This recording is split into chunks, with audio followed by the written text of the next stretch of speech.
All right, at this point, I'm really getting Lattafa because the bottle styles are getting out of control there, but they look really, really cool. At least in my opinion, they do. This one is Lattafa Toleen. This is also part of their niche Emirati line, which most of them have been good. There's maybe been like 1 or 2 misses, but the notes on this one looked pretty interesting when I first bought it. So let's go ahead and open this up and see what it smells like.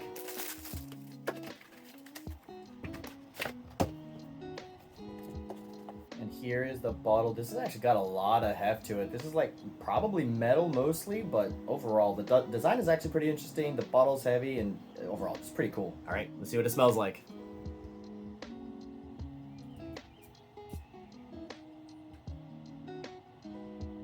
Ooh, oh, that smells good. That smells really good. Definitely some saffron. I'm getting saffron like almost out the rose and saffron. That's what I'm getting. But saffron is not too much. It's probably going to be another like rose oud saffron like situation. But this one's more interesting. It's got like more of like a fruitier edge to it. I think it's the rose, the type of rose that's in there, that or the fruits that are in here. That's really good. I'm not gonna lie, that's actually like really good. So it takes a rose oud, or sorry, a rose saffron at the very least. I don't know if there's oud in here, but there's definitely like a fruity citrus kind of aspect to it, kind of giving it like a more like mass appealing. Like the saffron's not like very rough at all, which I really like because saffron can come off really rough, and I really don't like that about saffron. All right, so after smelling this a bit more and looking up the notes, the reason that I can't really get like a roughness from the saffron is because there's no saffron in here, which is really, really good.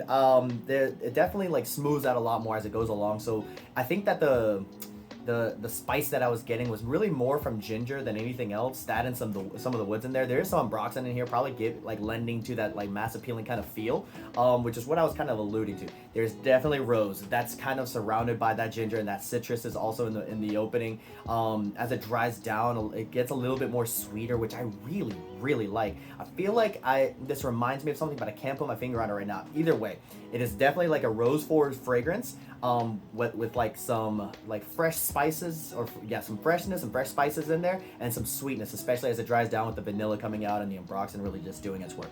Overall, especially I would say it's probably one of the more mass appealing rose fragrances that now I have in my collection. The only other one that comes to mind would be like So Blue, because rose can come off like very non-mass appealing. A lot of guys don't like to wear rose because they think it's too feminine. I really like rose in perfumery in general, and so far every single time I'm around somebody, people love it. And this will be the type of like fragrance that people are really gonna love. I might even wear this tomorrow to the office because I know for a fact people in there love it whenever I wear rose fragrances.